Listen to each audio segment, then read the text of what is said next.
Tout dépend de ton intention.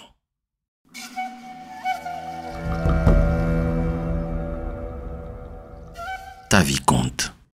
En tant qu'être, doué d'intelligence, doté de libre arbitre, ce que tu fais compte et importe plus que tu ne le crois.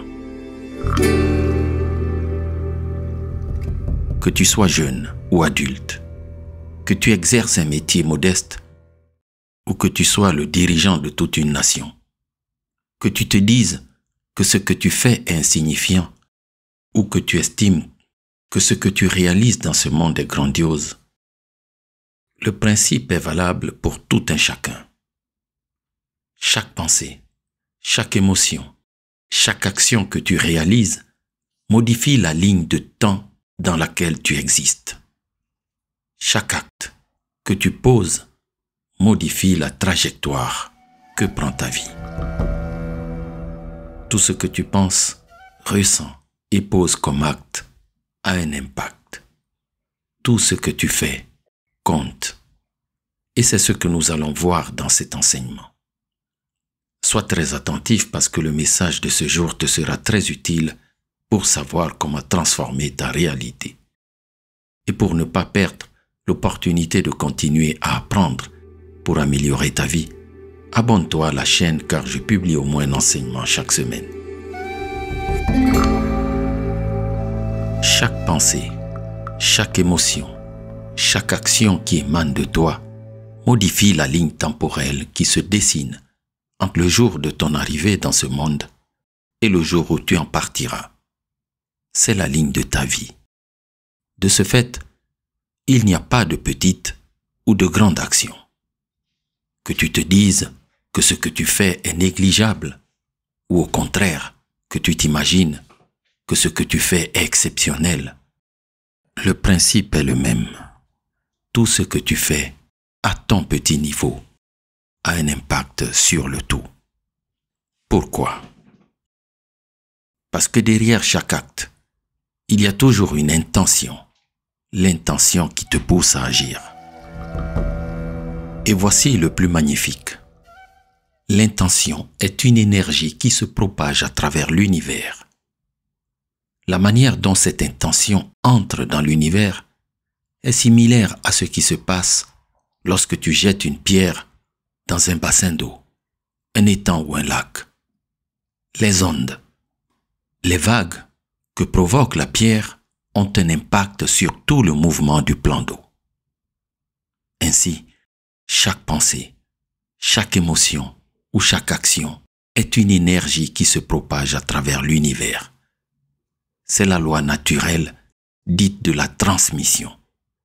Et tôt ou tard, cette énergie émise finit par te revenir comme un boomerang. Ce qui te reviendra dépendra alors de l'intention qui t'a animé au moment où tu as fait ce que tu avais fait. Cela nous ramène à une notion bien connue, mais non mise en pratique dans notre vie au jour le jour. La causalité. La causalité est le lien qui se produit entre une ou des causes et une ou des conséquences. On l'appelle aussi la loi de cause à effet. L'ignorance, la négligence ou le mépris de cette loi nous conduit à vivre des souffrances, plus ou moins subtiles, plus ou moins graves, qui peuvent se répéter une fois, deux fois ou indéfiniment dans notre vie, sans qu'on ne puisse en sortir. Alors, comment être maître de nos intentions? En tant qu'être humain, doté de la capacité de penser, de vivre émotionnellement nos pensées et de mettre en application nos pensées, notre vie matérielle est conditionnée par nos pensées. C'est la raison pour laquelle je ne cesserai jamais de te répéter que ce que tu penses est ce qui se manifeste dans ta vie. Tes pensées orientent ta vie sur le plan matériel. Et il n'y a aucun doute sur ce point.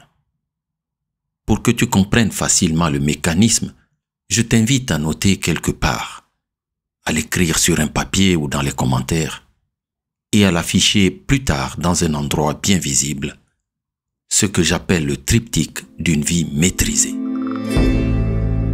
Ce triptyque se compose de 3 verbes intrinsèquement liés. Penser, sentir, agir. Pour t'aider à les retenir dans l'ordre, rappelle-toi des 3 lettres P-S-A. Tes pensées gouvernent tes émotions et tes émotions conditionnent tes actes. Autrement dit, tes pensées ont des conséquences sur tes actes, sur tes actions. Si tu domines tes pensées, tu domineras tes émotions et tu auras la maîtrise sur tes actions. P-S-A. Voici les 3 lettres clés pour créer la vie que tu veux. Tu peux créer une vie positive comme tu peux créer une vie négative. Le choix t'appartient maintenant que tu connais cette clé. Alors, pense-y. Chaque fois que tu entretiens une pensée, demande-toi quelle est mon intention en entretenant cette pensée.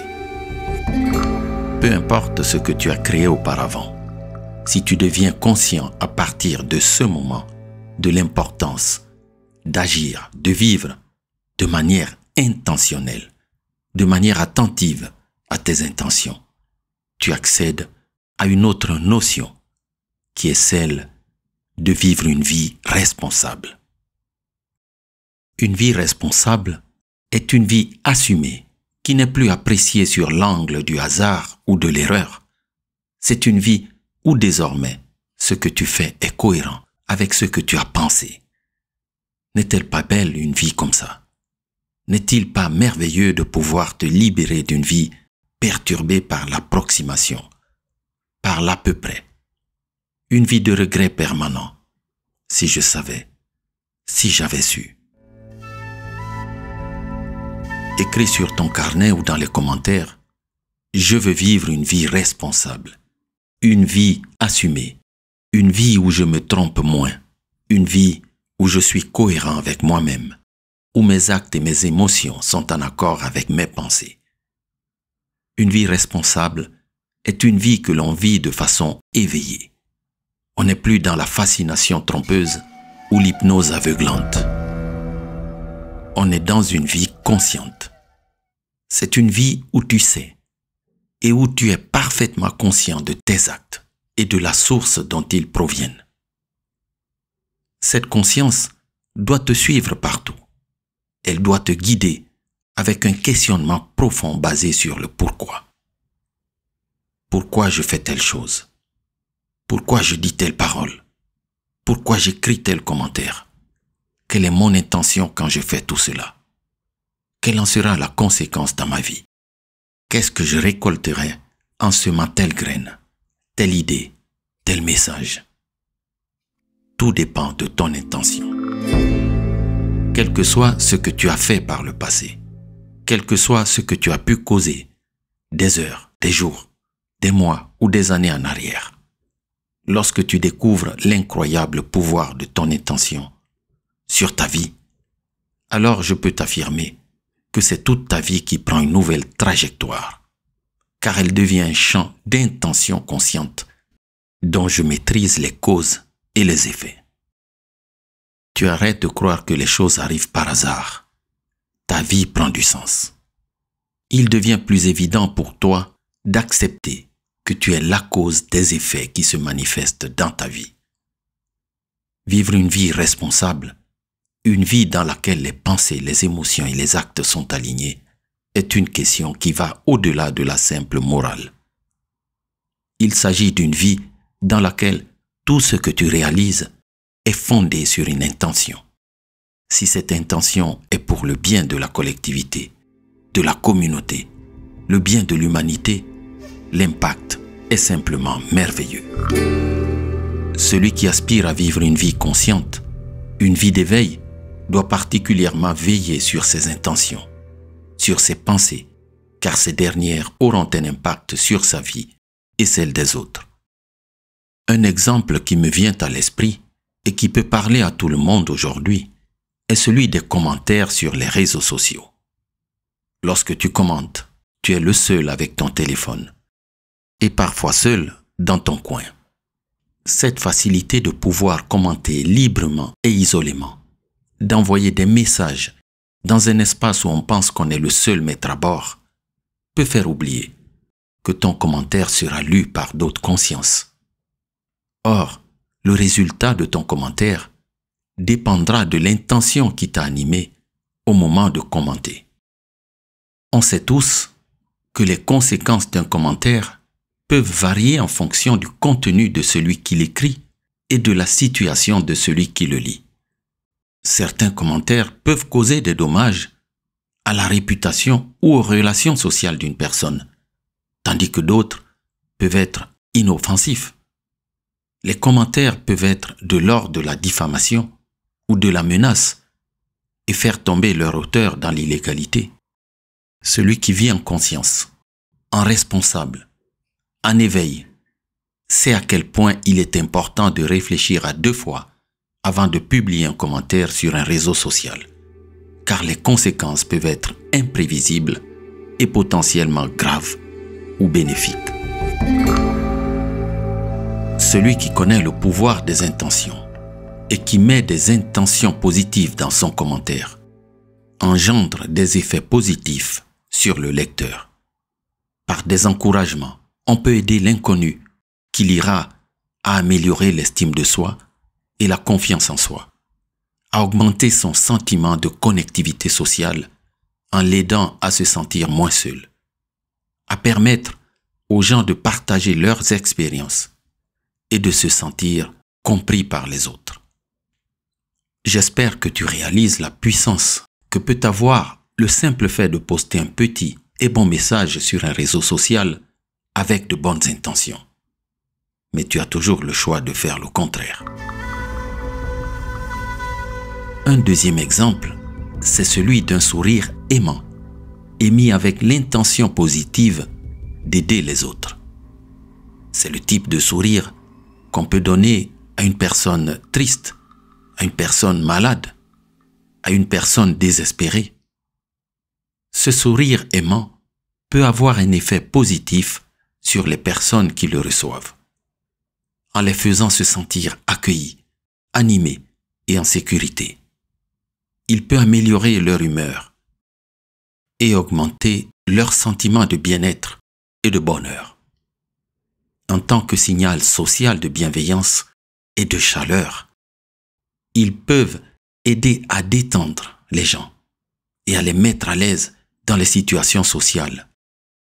Évidemment, un sourire aimant est et a toujours été un moyen d'établir une relation de confiance et de compréhension avec les autres personnes. L'énergie qui émane de ce geste, empreint d'une intention positive, réalisera des changements positifs dans la vie de cette personne et dans la vie des autres, dans la vie de son entourage et dans la vie de tous les autres semblables qui seraient dans la même situation. De cette façon, tu assures des effets conscients et positifs. Il n'est pas facile de comprendre toute cette magie de manière simple, car les conséquences, les effets et les lignes d'espace-temps sont très vastes et complexes pour être comprises par la logique.